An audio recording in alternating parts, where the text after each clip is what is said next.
ババンババンバンバアビバビバビバババンババンバンバアビバボボババンババンバンバアビバビバビバババンババンバホービバボ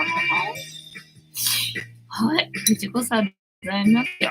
本日もお付き合いよろしくお願いいたします。この番組はお休み前の約1時間、10時5分ぐらいから11時ぐらいまでの間、皆様と楽しい時間を共有して、いい夢見れるライブを目指しておりますので、皆様積極的に参加してくださいませ。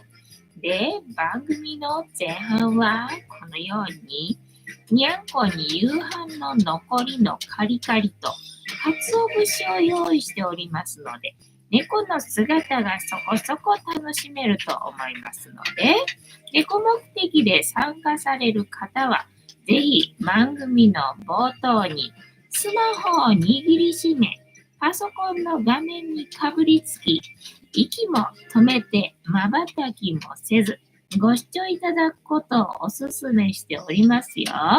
そしてそのままくたばらないようにご注意くださいませ。ちゃんとチャンネル登録とグッドボタンを押してスパチャを投げてからくたばるようにしてくださいね。で、今画面に収まっておりますのが、白茶のゆりさん、グレーのぐーちゃん、白黒のくーたくんは収まってないけどな。で、トイレに入っているのがチャトラのまさるくん、こたつから出てこないのが三毛猫のたまちゃんと、我が家には全部で5匹のかわいい猫ちゃんがおりますよ。で、5匹のかわいい猫ちゃんがいる生活ってどんな感じなのかなっていうのをちょっと楽しんでいただけたらいいんじゃないのかなと思いますよ。で、猫のことをもうちょっと詳しく知りたいよと思われる方は、概要欄のところに猫紹介してありますので、そちらを読んでいただけたらいいんじゃないのかなと思いますよ。で、同じく概要欄のところに Amazon のウィッシュリストのリンクが貼ってありますので、そちらからチュールをポチッとご購入いただければ、我が家に届く便利なシステムとなっておりますので、にゃんこにチュールあげようかなと思われる方は、そんな便利なシステムをご利用いただくことをお勧めしております。はい。今日もいつも通り全くもって、ほぼ手をつけず状態で残っているカリカリに鰹節をかけてあげておりますが、それでも食べないっていうね。これはもうどうしたらいいんですか。これ以上手の尽くしようがございませんっていう感じでございますよ。で、一日一個猫に関してのお話もしませんので、これから皆様と一緒に乾杯しようと思いますので、お付き合いよろしくお願いいたします。はい。で、乾杯の時にジャスティスって言いますので、一緒にいていただけると嬉しいです。では、いきますよ。せーの。ジャスティス。はい。にゃんこたち、ジャスティス。あさっての方を向いている。まちゃ、ジャスティスだぞ。はい。今日は塩入りのお湯。こたつの中でたまちゃんに足を猫パンチされています。今、私な。はあ、今日は塩入りのお湯。さっきジャスティス用にね、一杯分だけ、カップ一杯分だけぐらいね、ちょこっとだけ沸かしたんで、さっぱり、ぬるくなってしまったけれども、沸かしたての、お湯だよ。白立ちにいっちゃったんだな。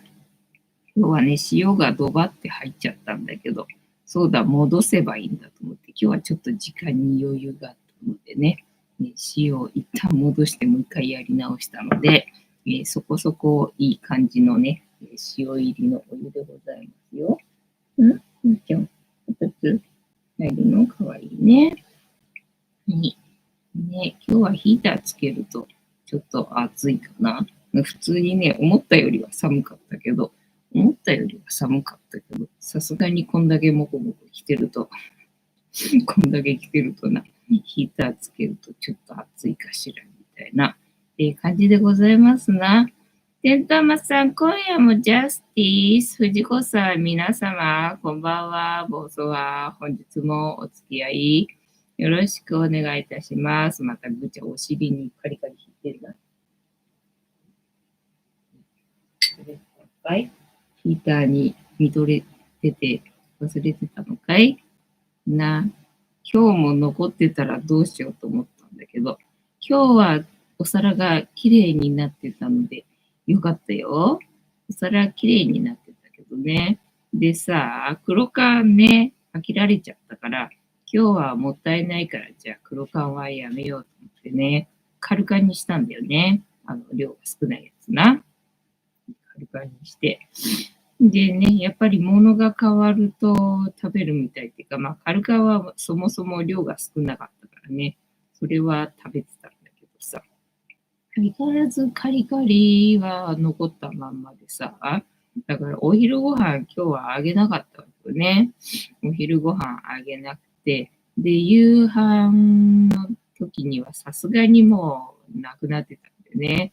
で、そう、お昼ご飯の時は、残ってるやつかき集めて、その上にさ、この前ね、もらったにゃんこ用のおやつ、上に振りかけてやったんだよね。そしたら、で、クータがさ、いつもお昼ちゃんと律儀にさ、お昼ご飯の時間だよって知らせてくれるわけ。知らせてくれるんだけどさ、あげられるもの同じだからさ、期待に添えずにごめんよっていう感じで、じゃあどうしたらいいのっていうのでさ、ね、鰹節かけても鰹節舐めるだけだからなと思って、そうだ、もらったおやつ上に振りかけてみっかと思ってな。で、それをかけてやったら、その時だけは多少は食べたかな、みたいな感じでね、ゆりたんとくーたがちょこっとだけ食べてくれたけど、そんだけ、みたいな感じだったんでね、あげなかったんだよね。で、夕飯になったらさすがに空っぽになってて、で、たまちゃんがお腹が空いたみたいでさ、もう騒いでるわけよ。なんかお腹空いたのに食べたいものがないみたいな感じで騒いでから、もうね、そんな言われても出てくるもの同じものしかあげられないんだけど、いい、ごめんな、みたいな感じでね、あげたんだけど、やっぱりな、案の定手つけないわけよ。もうさ、みたいな感じだから、それの残りが今このようにね、山になってますよっていう感じです。タヌコさん、こんばんは。ジャスティス、ありがとうございます。てんたまさん、苦労されてますな。はい。幸せな悩みなのかもしれないな。にゃんこをお世話できる、ね、幸せな悩みなのかもしれないなっていう感じですかね。で、今日は話のネタがないのでどうしようかなみたいな感じなんだけどさ、今日はね、デザフェスじゃなくて、ハンドメイド祭の動画ね、今日中に仕上げようと思って、さっきまで頑張ってやってたんでな、まだサムネまでは出来上がってないんだけど、とりあえず動画だけは仕上げた感じで、今日一日中、どうせ外は土砂降りだし、ね、買い物わざわざそんな中行かなくて別にいいかと思ってさ。でね、もううちにこもって動画の編集ひたすら今日はやっとったよって感じだ。で、結局一日かかったみたいな感じなので、何もしてないのでそれ以外何もしてないので、なんかね、話のネタがなくてどうしましょうってね、そんな感じですよ。てんたまさん、たのこさんおすすめのサルカニ合戦、ヨドバシで注文しました。そうなんだね。てんたまさん、2袋だけですが、藤子さんにも明日、届くと思います。おお、ありがとうございます。早速、Amazon の、天城府には、登録しといたんだけど。ありがとうございます。嬉しいです。てんたまさん、多分メール便でありがとうございますね。嬉しいよ。たぬこさんがいいネタをね、提供してくれたおかげで、我が家のね、食料がちょっと増えたよ。ありがとうございます。そうで、今日はご飯的にはさ、昨日豆苗とね、なんかえのき買ってきたにもかかわらずさ、昨日作った、なんだっけ、なんだっけ、ひじきだ。ひじきの煮物がまだ残ってて、で、ひじきだけお腹すいたなと思ってさらって食べたんだけど、まあ、その煮汁が残っててね、で、これちょうどご飯ね、炊き込みご飯にするのに、ご飯炊くのにちょうどいいぐらいの量かもしれないと思って、その煮汁使ってね、玄米で炊き込みご飯をしてみたんだけど、なんかちょっと硬そうだったんだよね。玄米だとなんかなかなかちょっと難しいな、なんていうふうに思って、で、まあ、とりあえずちょっと食べてみようなと思ったんだけど、やっぱりちょっとね、パラパラな感じだったんでね。じゃあ水足して、おじやにした方のがやっぱいいかなと思ってね。水足しておじやにすることにしたんだけどさ。これな、なんか味噌入れたら美味しくなるかもしれないと思って。なんか魚介系の生臭さっていうのそういうのをさ、消すのにさ、味噌入れるといいなっていうの最近気がついたんでさ。これ味噌入れてやれば美味しいかもしれないと思って。で、味噌入れてやったらね、うまくなったんだよね。でうまくなって、で、大体私はさ、2時ぐらいとか4時ぐらいとかさ、お腹が空いて、それらのものを食べるんだけどさ、で、2時ぐらいだったかなに、お腹空いて、で、そのおじや食べようかなと思ってさ、キッチンに行ったら、今日はね、ベランダにさ、小株のね、花が今咲いててさ、菜の花のようになってるわけよね。で、種取り用にそれさ、咲かしてんだけど、なんか種っぽいものはあんまり見受けられないんだけど、今のところ。まだこれからできるのかしら、どうなのかしらなんて思ってさ、見守ってる状態なんだけど、その外のベランダに咲いてるさ、小株の菜の花状態の花にね、鳥がさ、たかってたわけ。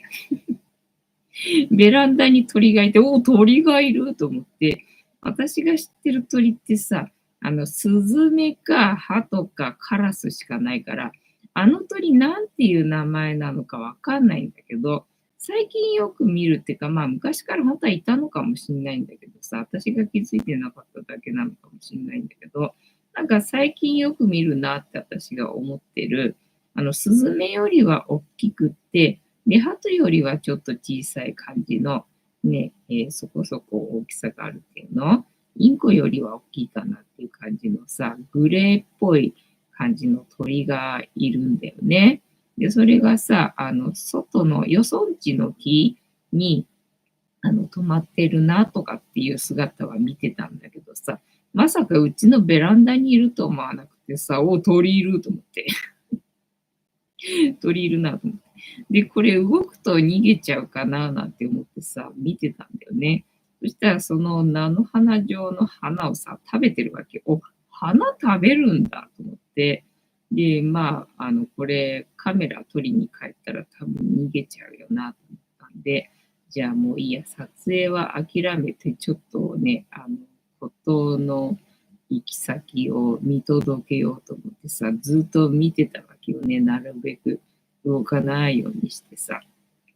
多分まあ、鳥は私の存在を気づいてはいたと思うんだけど、ただこいつ何もしねえなっていうのが分かったっぽくてね、なんか全然遠慮なしで、その花をさ、食べまくってたわけよ。そんな食べるかと思って。花うまいんかなと思って。鳥って花食べるんだななんて思いながらさ。めっちゃ花食ってて、うまいのかと思ってさ。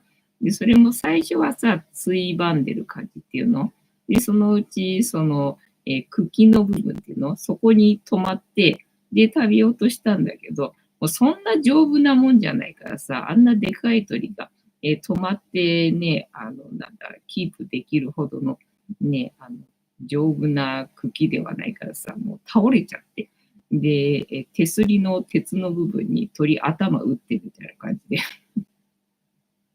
そんな、そんな食べるっていう感じだったんだよね。すげえなと思ってさ。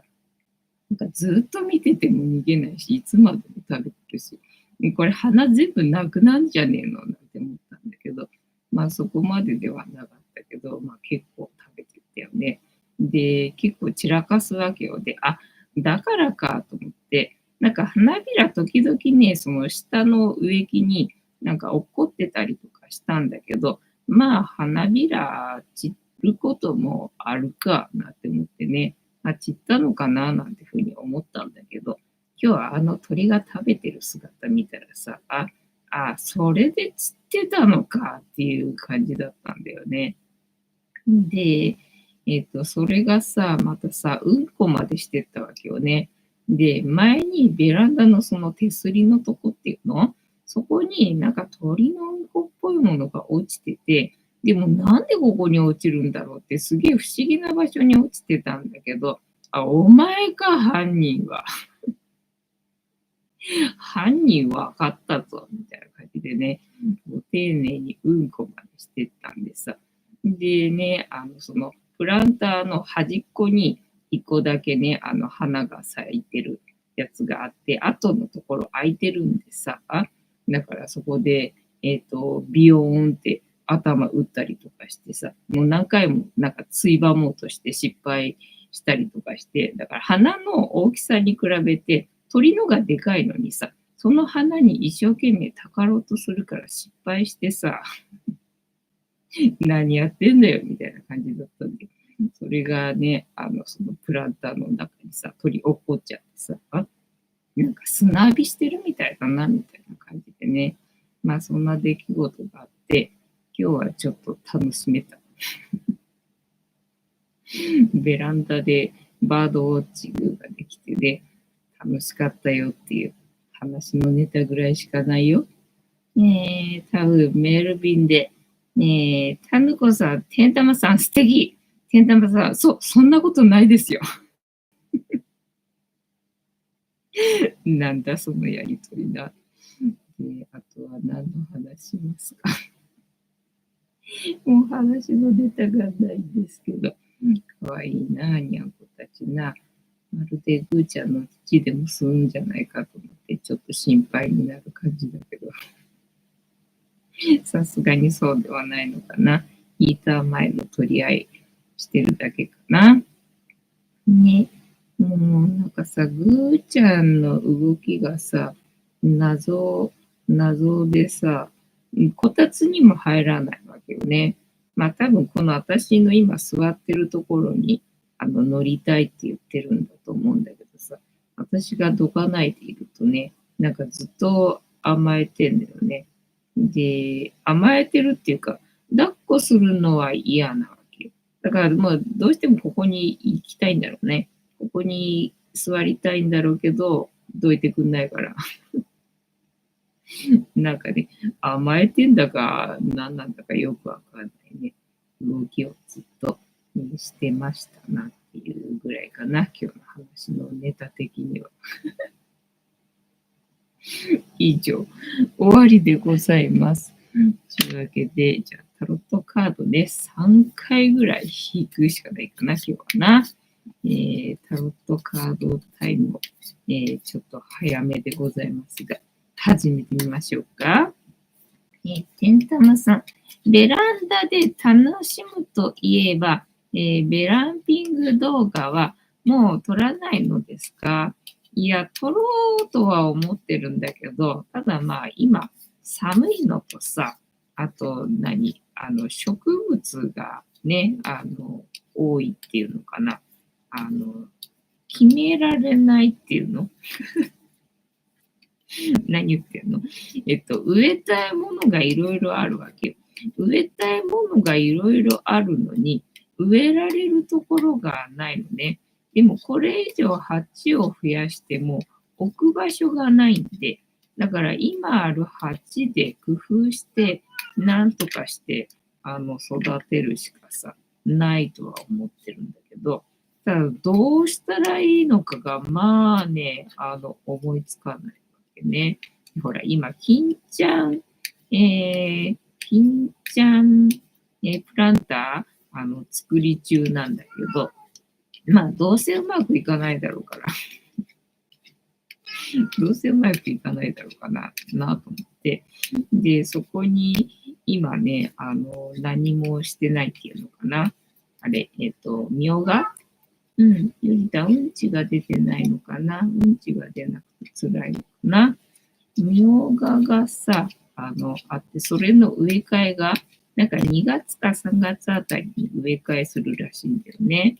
で、それを、金ちゃんプランターに開けちゃって、で、空いたプランターに、その植えたいものを植えて、で、それで整うかしらと思ってね。そうしたら、ベランピングできるスペースが、確保できるかな、みたいな。なんかいろいろ考え中。いろいろ考えてるな。かわいいな。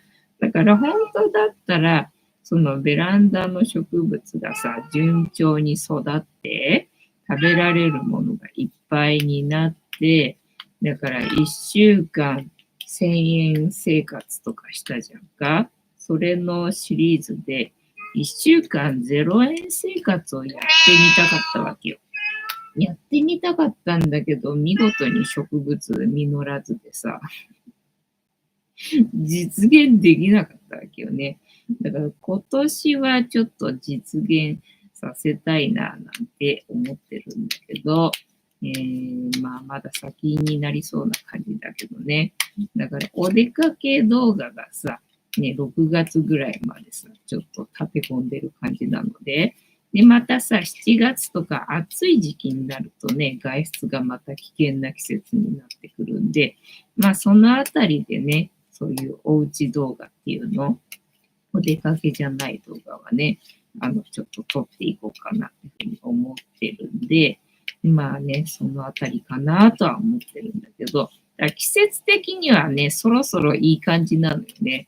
だからまあ、気分によりきりだけど、全然違う時期にやるかもしれないけど、みたいなな。で、ランピング動画何が楽しいのかな。私の動画はほら、肉ジュージュー焼いたりとかしないから、だから何がみんな楽しいのかなっていうのがわかんないんだよね。どんなことをすればいいのかなっていうのがわからないんだよな。てたまさん、1週間0円はハードル高いですね。そう。ね、1週間、1000円生活したからな。で、あれで、ほら、ルールはさ、ご飯は、含めないでしょ。で、あと、調味料は、含めないでしょ。で、あと、トッピング、ね、上にかける、鰹節だったり、海苔だったり、ネギだったりとか、そういうのは、まあ、含めないんで、あとは、まあ、メインの食材っていうのかな。のところなんでね。だから本当は野菜がもりもりできればいけるかなと思ったらさ、全然できないんだもん。何ができると思ってたんだっけ。あ、オクラか。オクラがもりもりできると思ったんだよね。で、なんだったっけ。あれ、モロヘイヤか。モロヘイヤがあったでしょ。で、あとなんだっけ、秋ぐらいな感じ。オクラがあって、モロヘイヤがあって、あとシソがあったけど、シソはちょっとメインのおかずにならなそうだし、まあ、あとさつまいもがあったから、さつまいもの葉っぱでなんかすればどうにかなるかと思ったんだけどさ、なんかとにかく当てにしてたオクラが全くできなかったわけよね。オクラできねえじゃねえか、みたいのでさ、全くもってダメだったんだよね。てんたまさん、肉十十にはみんな飽きてると思いますよ。ああ、そうなんだね。飽きてるんだね。なんかみんなそれをさ、見たいのかなって思ったんだけど、あと、何を求めてるんだろう。グランピングに、あと何求めてるんだろうな。わかんないんだよな。てんたまさん、バスストップありがとうございます。では、ストップの掛け声いただきましたので、ここから6枚置きまして、7枚目のカード、今の私たちに必要なメッセージいただこうと思います。では、いきますよ。せーの。1、2、3、4、5、6。で、7枚目のカード、本日はこちらでございます。せーの、じゃじゃん。お、またダイアルカナだ。すげえダイアルカナ続いてんね。なんかよっぽどメッセージがあるんだろうけど、私が読み解く力がなくって、本当ごめんよ。お役に立てず、みたいなな。そう、にゃんこたちご飯食べてないからさ、多分食べるもの食べてないから、うんこが出ないんだと思うんだよね。で、うんこが出なくてどうもね、苦しんでるっぽい感じなんでね。だから、にゃんこの便秘にはさ、なんかできることあんのかなと思って。人間だったらほら、野菜食べればね、食物繊維食べればさ、出るけどさ、猫の場合肉食だから、野菜あげたらっていうわけでもないしな。だから食べてないものは出ないしね、どうしたら食べてくれるんですかねとかね、今日は思ってましたかね。あとは豆苗と、考え中なんで、皆さんだったら豆苗とえのきをね、どんな風に食すのか、あとはベランピングで何をやったらいいのかっていうネタをね、提供していただけると嬉しいよ。その間に私は、このタロットカードの意味を調べるからな。ジャスティスじゃなくてジャッジメントだったな。ジャッジメント。タロットでいいのかな。タロット。はい、今日は逆位置だな。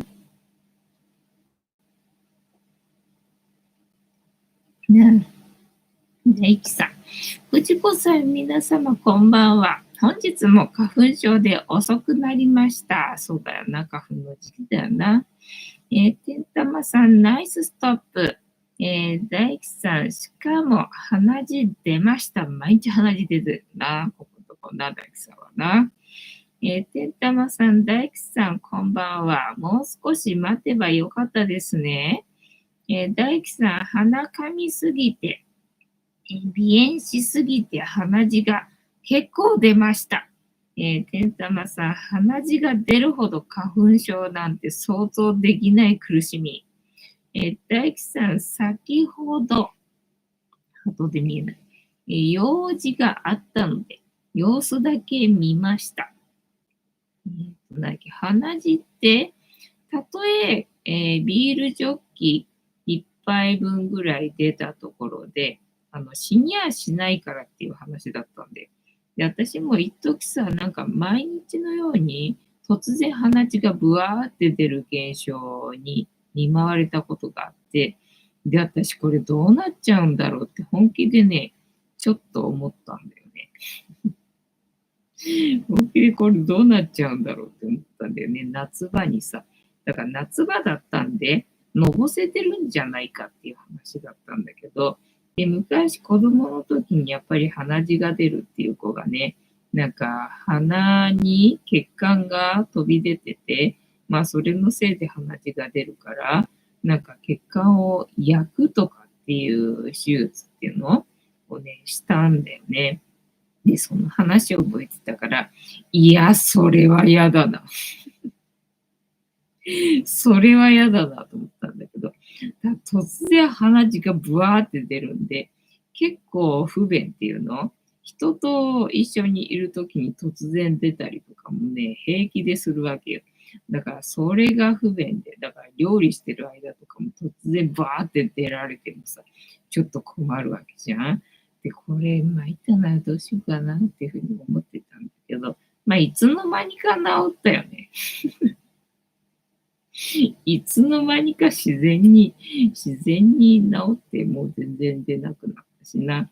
でね、これこんなに鼻血出てさ、どうなるんだろうってふうに思ってたんだけど、ね、たとえビールジョッキ一杯分出たところで、死にやしないよって話だったんで、あ、なんだじゃあ大丈夫なのかと思ってね、特に気にもしなくなったよっていうね、感じでした。まあね、なんだ、古い血と新しい血が入れ替わって逆にいいんじゃねっていう感じかな。はい、タロットカード審判。逆位置だな、今日はな。基本の意味。審判はこれまでの行動に対して結果が出ることを表すカードです。逆位置か。ちょっと嫌な予感するな。もうこれさ、キーボードがね、パカパカなんだけどさ、その隙間にこれをさ、入れて固定してたんだけど、もうこの隙間がね、もう隙間って言えないぐらいにね、もう開いてきちゃっててさ、だからこれをね、固定できなくなってきたね。もっと狭いところに差し込んでやるんだな。はい。一つ前の太陽では、眩しく輝く太陽の光がすべてをありのままに照らし出しました。そこで見えてきた過去の行いはどのような結果につながるべきものなのか、審判でジャッジされるのです。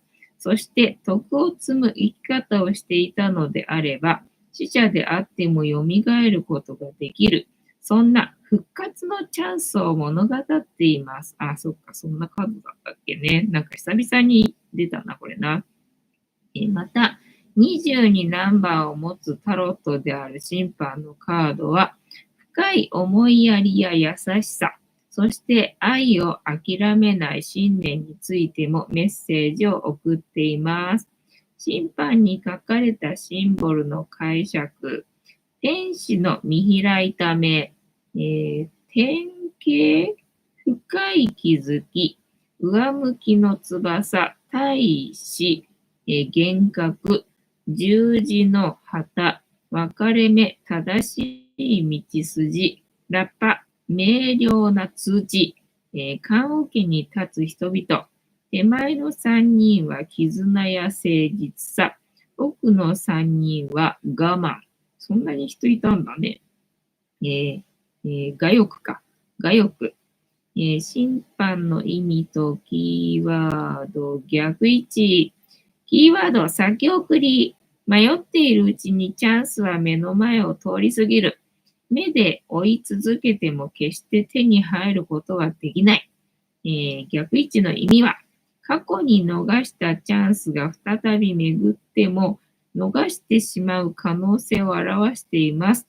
それが心残りで、すぐに動けばよかったなどと過去ばかり見るかもしれません。それはやだな。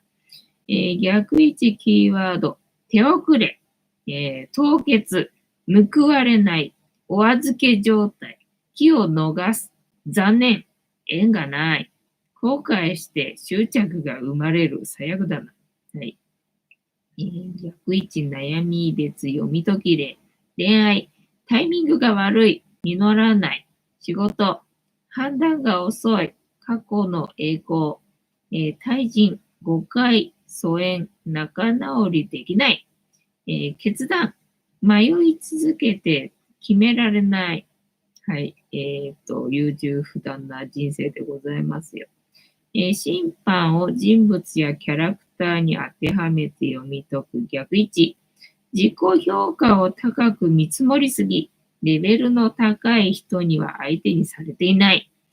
影が薄く忘れられがち、私のことか。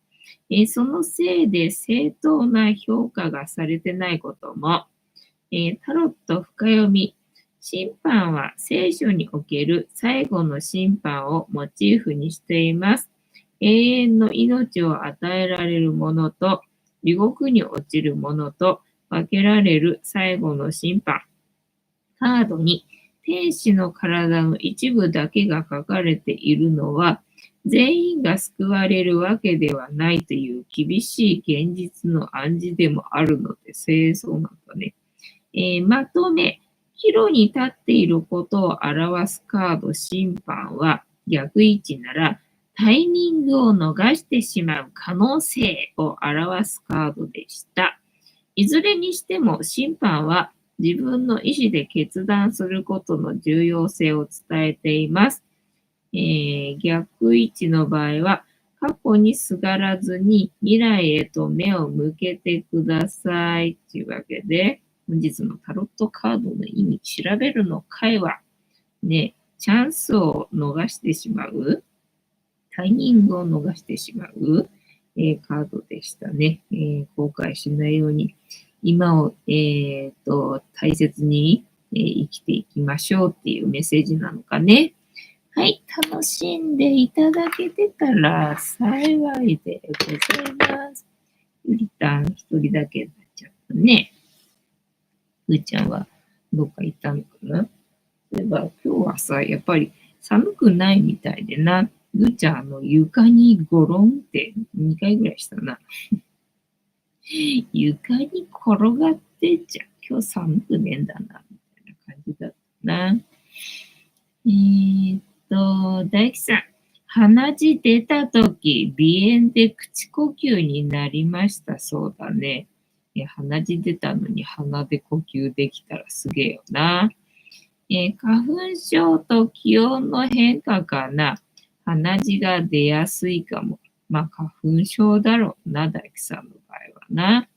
てんたまさん、自分は鼻血とか3回くらいしか出たことのないので、少しでも出たらビビる。あ、確かにね。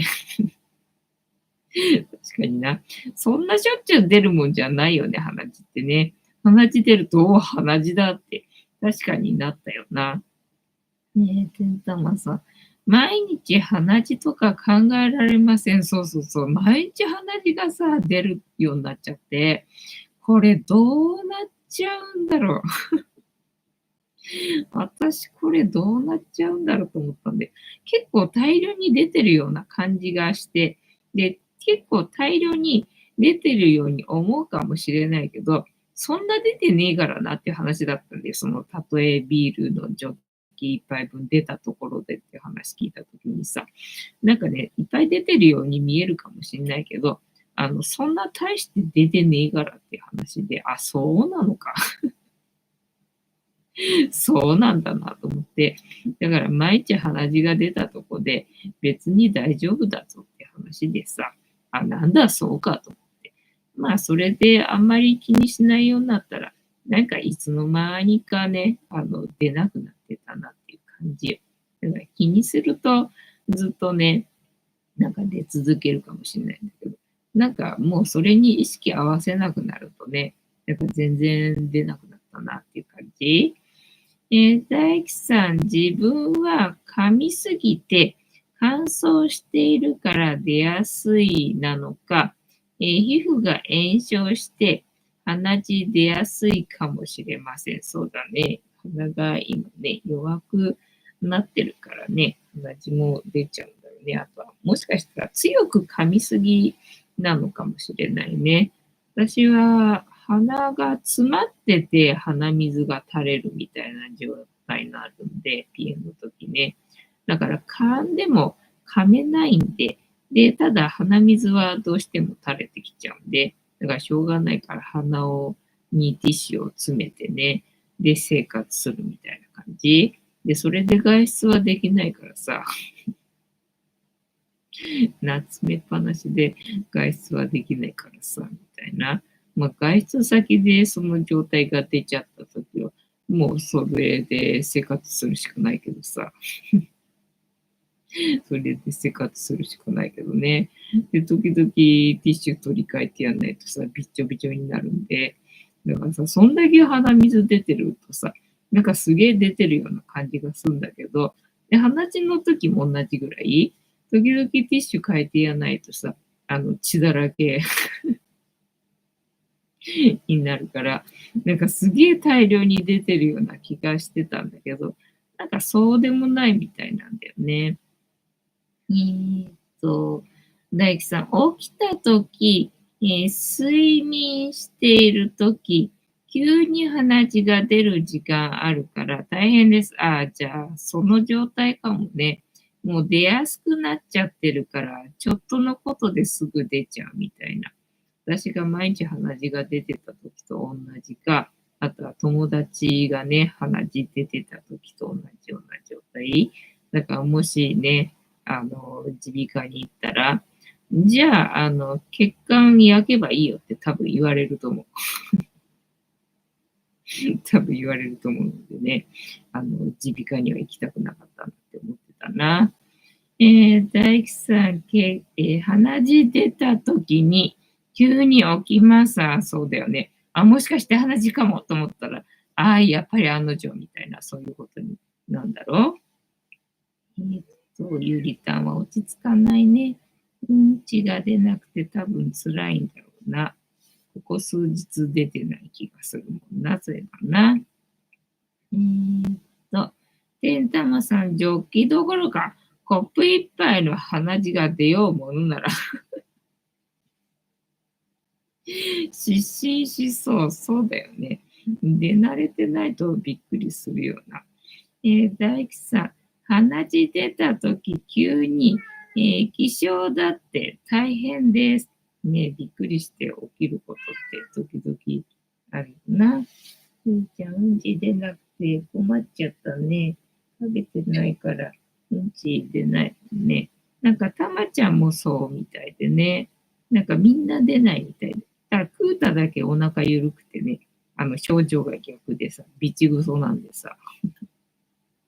で、昼間、そのベランダに来た鳥をさ、眺めてて、で、ね、去ってったから、じゃあ、おじや食べるかと思って、で、食べ始めたんだけれども、なんか、臭い気がする。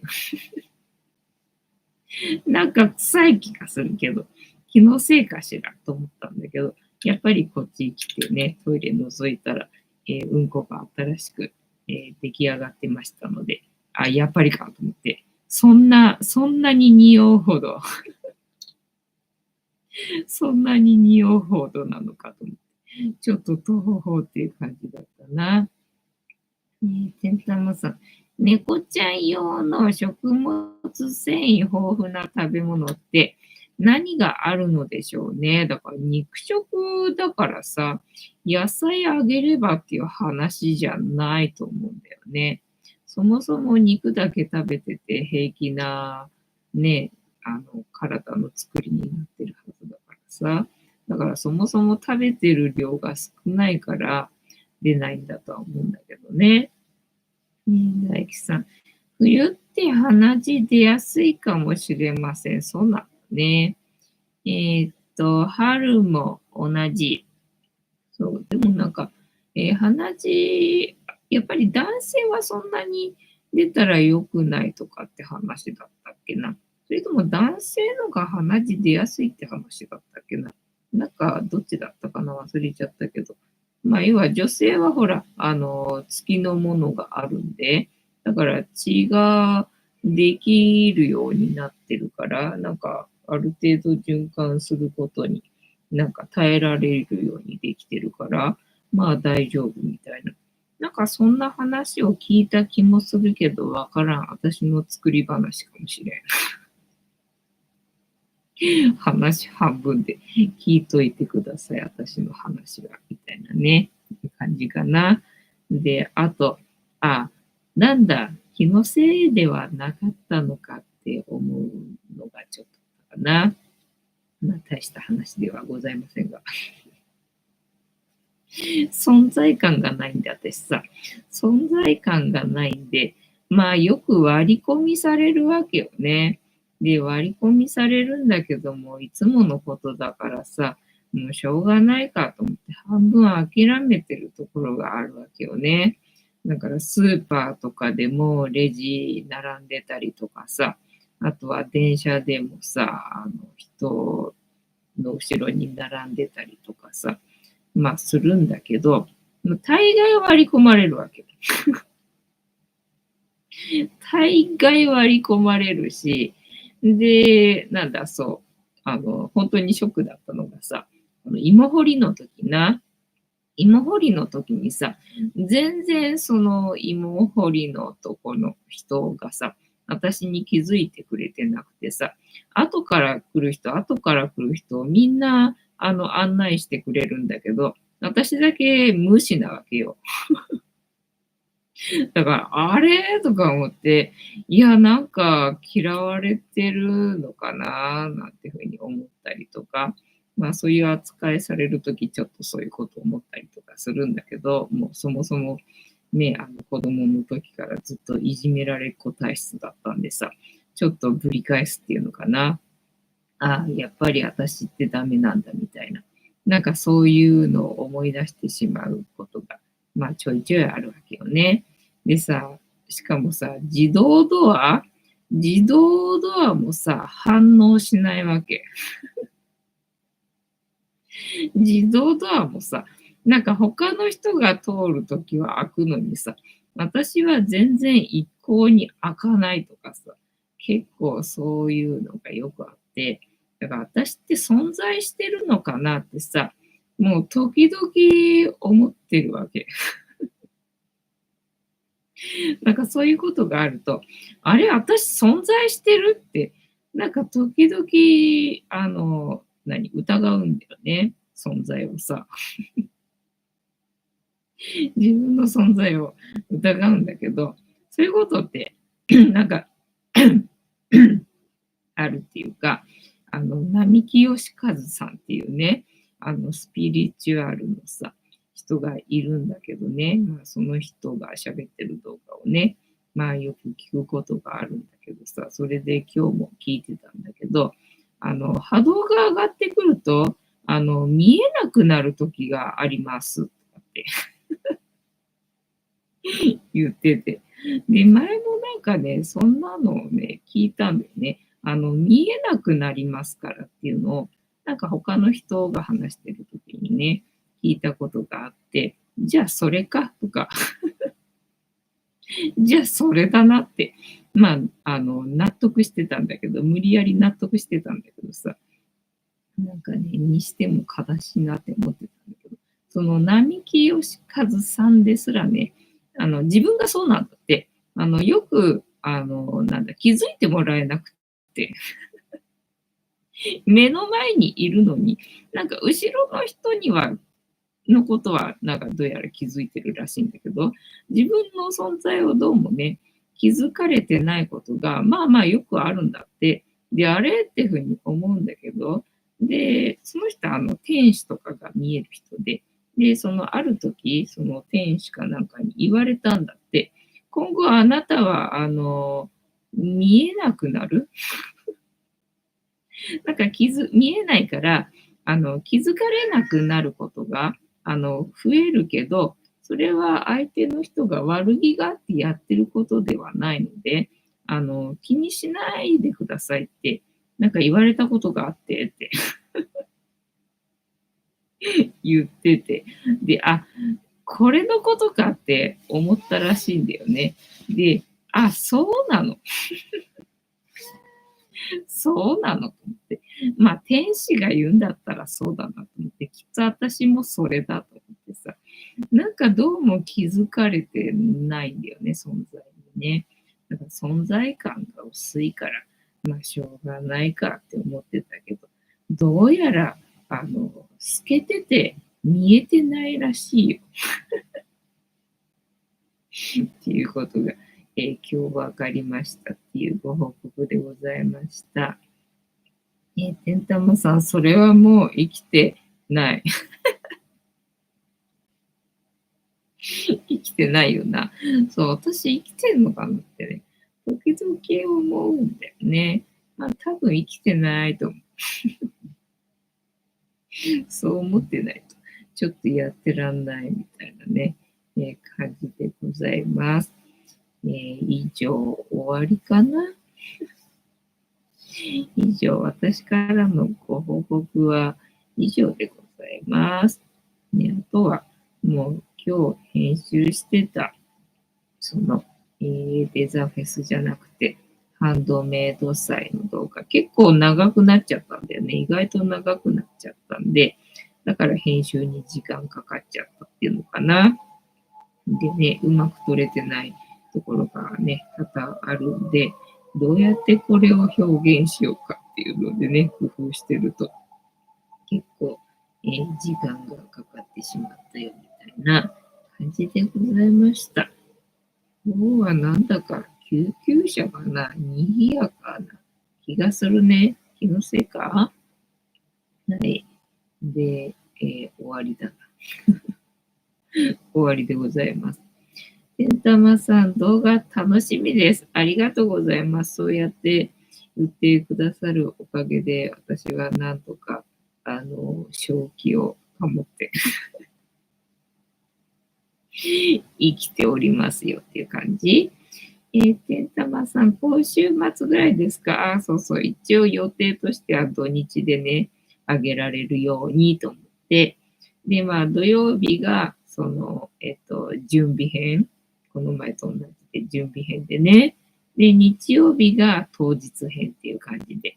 で、まあ、準備編の方はね、まあ、そんなに時間かかんないっていうのかなっていう感じなんだけど、とにかく当日の方はね、その時に起こったことをさ、お伝えしなきゃみたいな気持ちがあるんで、なんとか工夫して、楽しく最後まで見てもらえるようにと、努力した次第でございます。みたいだね。そうで、その次の週がね、どうしようかなって感じ。今週バスツアーね、今週はバスツアー行くわけよ。だから1個はね、バスツアーネタがね、作れるけど、次の週な。もう1個どうしようかなと思って、まだね、たい焼き屋さんに行く動画をさ、まあね、撮りためてるっていうか、あって、だからもう一箇所行ってね、そこの撮影ができればまとめられるんだけどと思いつつ、行ってる時間がないのよね。行ってる時間がないので、どうしようかな、みたいな、感じなんですよね。動画楽しみです。ありがとうございます。てんたまさん、今週末くらいですか？読みました。藤子さんが努力なんかしたってな、意味ねえ、意味ねえからみたいなな。てんたまさん、それは楽しみね。もうそうやって言ってもらえて、ありがたいよ。おかげでなんとかね、生きてますよっていう感じでございます。というわけで本日も竹縄ではございますが、いいお時間になってまいりましたので、そろそろお開きにさせていただきまして、調子が良ければ11時ぐらいまで毎日のようにやっておりますので、お時間合うときはお付き合いいただけると嬉しいです。で、私の人生の目的は、私の笑顔で私とみんなを幸せにすることですので、チャンネル登録がまだの方は、チャンネル登録とグッドボタンを押して、スパチャを投げといていただけると、私が笑顔になりますので、よろしくお願いいたします。あと、ご無理でなければ、お友達へのシェアもよろしくお願いいたします。猫の姿が物足りなかったよって方は、このチャンネルには猫の動画がいっぱいありますので、そちらを全部見といていただけたらいいんじゃないのかなと思いますよ。そんなわけで本日もお付き合いありがとうございました。次回も見てくれるかな？はーい。いいとも。じゃんけんぽい。はい。あいこだ。ではでは、いい夢見てね。おやすみなさい。バイなら。